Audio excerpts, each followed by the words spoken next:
Coming up, the College of DuPage's Board of Trustees swear in the 2 newly elected officials. Get your science on this weekend at COD's Stemcon. And the Art and Design Showcase returns to campus. We show you all the great student work. All that and much more on this edition of Courier News TV. Hello, and thank you for joining us. I'm Jose Mercado. The college community came out to tonight's Board of Trustees meeting to share their concerns about letting go of part-time counselors at the college. Florentina Lipovica is at that meeting with more on the developing story. Florentina, what can you tell us? Faculty members from the college came out to tonight's board meeting to discuss their disapproval with the firing of part-time faculty counselors. Faculty we spoke to were disappointed with the college's decision to release 15 part-time counselors. I know that we have quite a ways to go in the contract negotiation, and we hope at the very least right now we're showing the administration that the faculty are a united front, that we're all working in the same direction. We have a lot of students here at College of DuPage, one of the largest community colleges in the nation, and we have a lot of diversity here. So we have a lot of students with different needs, and we try to meet those needs as best as we can. But it seems year after year we are getting less and less staff, and we just really believe that that's not in the best interest of the student. My hope as the outcome is that the board will be able to listen to what we have to say regarding the importance of counseling, regarding the importance of mental health of our students, because it's something that they talk about every now and then, but some of the decisions that they're making, especially eliminating the part-time counselors and advisors, goes against that. It contradicts the statements that they make about the importance of mental health and counseling. Also, on the agenda was the swearing in of Christine Fennett and Andrew Mona to the Board of Trustees. The annual reorganization of the board also took place. Diane Mazoche will serve as board chairman, David Olson as vice chairman, and Frank Napolitano as board secretary. The board members will serve in these positions until April 2024. At the next board meeting, we'll see that the part-time counselor position is being removed, and there's a lot happening, but the one thing I'm really excited to see about the board is the newcomers, the trustees, especially student trustee Ruju Rai. She's an exceptional student trustee, and I can't wait to see what she's going to do. Also, at tonight's meeting, the board recognized the work of outgoing student trustee Aisha Shaufuddin and sworn to office incoming student trustee Ruju Rai.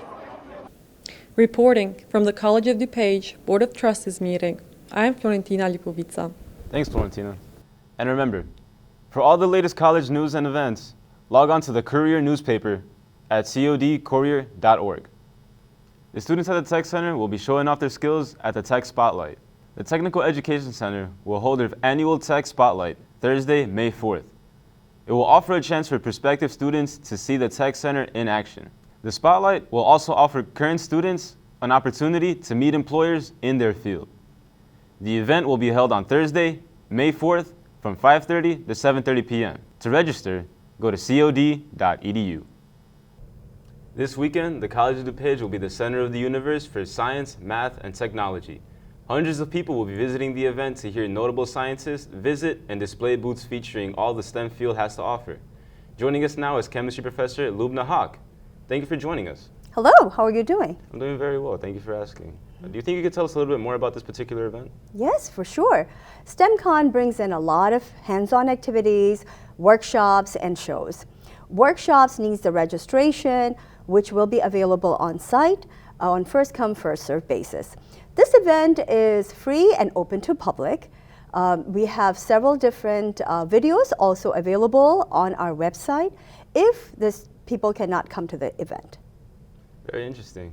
And do you think you could tell us who this event is mainly geared toward?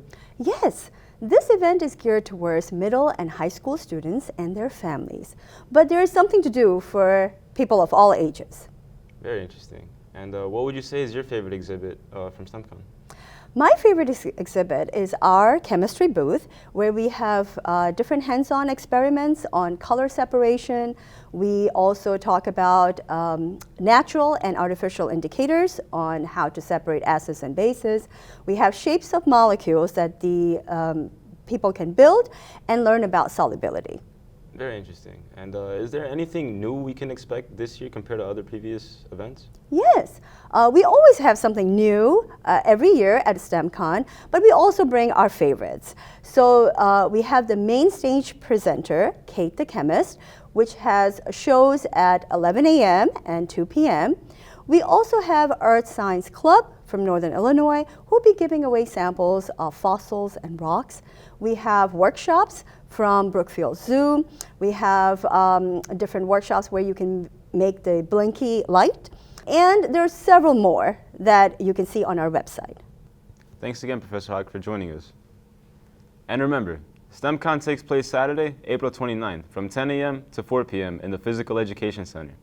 For more information regarding Stemcon, visit COD's website at www.cod.edu/Stemcon. Coming up next, we find some oldies and goodies at the COD Vintage Fair. And here's a look at your COD events calendar. Animation students in COD's Motion Picture Television program will screen their work during the 13th Annual Animation Portfolio Night on Tuesday, May 16th at 7 p.m. Animation Night will showcase projects from MPTV students demonstrating a variety of animation styles.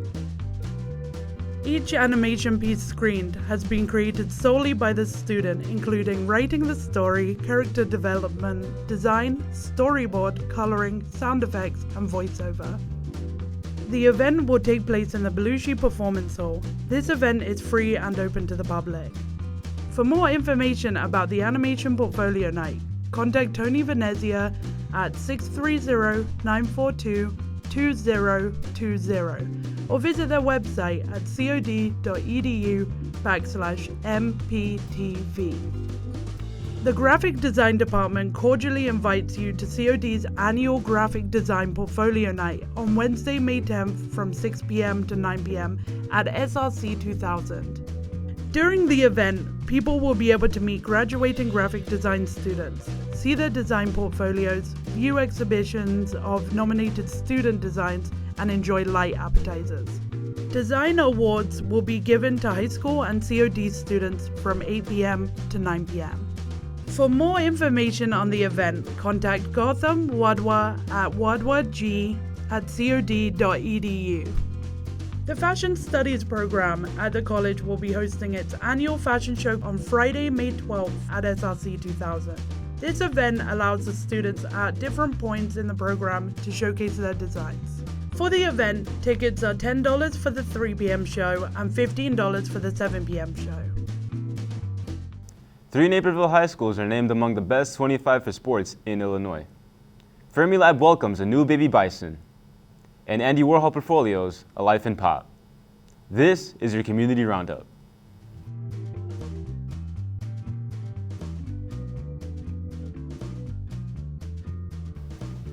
Coming in at number 11 was Naperville North High School, with Naperville Central High School at number 14 in the ranking, and Nika Valley High School at number 18. Nearby Bennett Academy also made the list at number 17. The Newswire service compiled this list using data from Niche. All 4 of the above Naperville area schools received an A+ ranking. Factors considered were enrollment, K-12 sports championships, number of sports, participation rates, and parent and student surveys. Fermilab's first new baby bison of the year was born on April 13th. The Particle Physics Laboratory has a herd of now 40 bison that grace the acres of prairie land around the facility. Fermilab hopes to have up to 22 new calves during 2023. Visitors are welcome to visit the bison in person at Fermilab, which is located at the intersection of Kirk Road and Pine Street in Batavia. DuPage County communities will be coming together this summer to celebrate pop art icon Andy Warhol. Spurred on by the multifaceted Warhol exhibition kicking off in June at the Cleve Carney Museum of Art and the McAninch Art Center at the College of DuPage.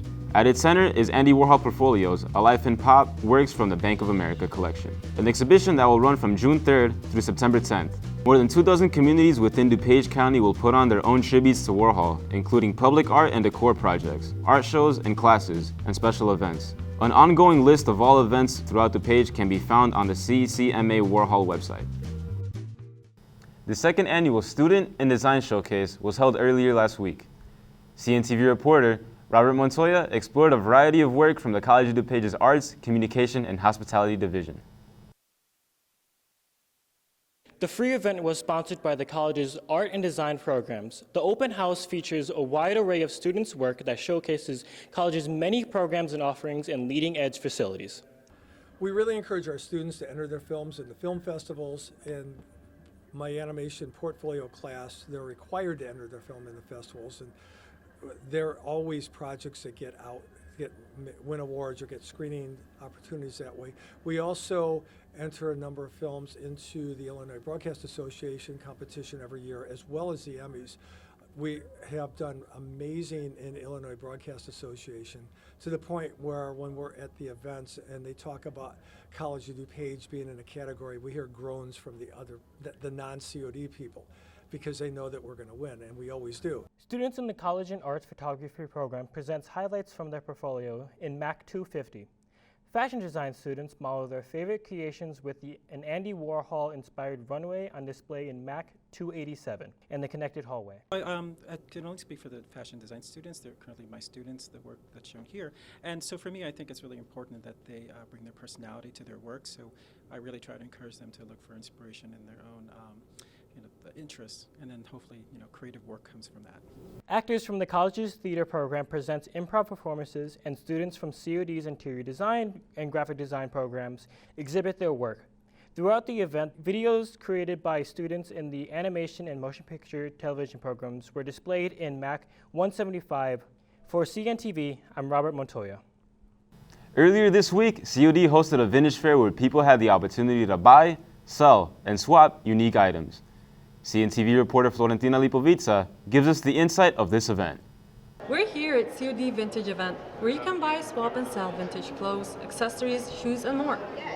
People from all over the Midwest have gathered here at COD for this event. From clothing to accessories, this is a place where you can find items for all your vintage needs. I think it really depends on the person. Everyone has their own wants and likes when it comes to vintage stuff, I would say. Some people like more newer vintage stuff, and some people like older, type of vintage stuff, I would say. Coming to this event is not only to buy and sell goods, it's also to bring people together as a community as well. I felt like we needed more community at our school. I felt like, there are like classes and stuff, but I wanted to bring in more of like a vintage community to my school. So I thought the best way is to bring it right here, smack dab in the middle. Basically, you could find vintage sweaters, jackets, memorabilia. We have jewelry, shoes, a lot of shoes, like streetwear, all of that good stuff. So that's pretty dope. Merck's Vintage is planning to host another vintage event this coming fall. For more information, visit their Instagram page at Merck's Vintage. For CNTV, I am Florentina Lipovica. And here is a look at your Chaparral weekend weather forecast. We hope you got out to enjoy the weather today, because we have rain in the forecast for this weekend. Saturday will be cloudy with occasional rain showers and a high of 56. And for your Sunday, you can expect more rain in the afternoon with a high of 49. Looking to your school week ahead, it starts off cold, but it warms up by the end of this week. And remember, for all of your latest weather updates, check out the college's Next Generation Weather Lab at weather.cod.edu. Now it's time for a segment we call Chap Chat. We ask students what their thoughts are on letting go of part-time counselors at the college. Well, I see that people are being let go, and I'm not particularly happy about that. But more meetings are yet to come, that's what I know, so we'll see in the next meetings. I feel like it could be a rough decision for students in general, but for people that want to take classes, especially transfer students. Thank you for watching Courier News TV. We'll be back next week with a new edition. For everyone here at Courier News, I'm Jose Mercado. Have a great weekend.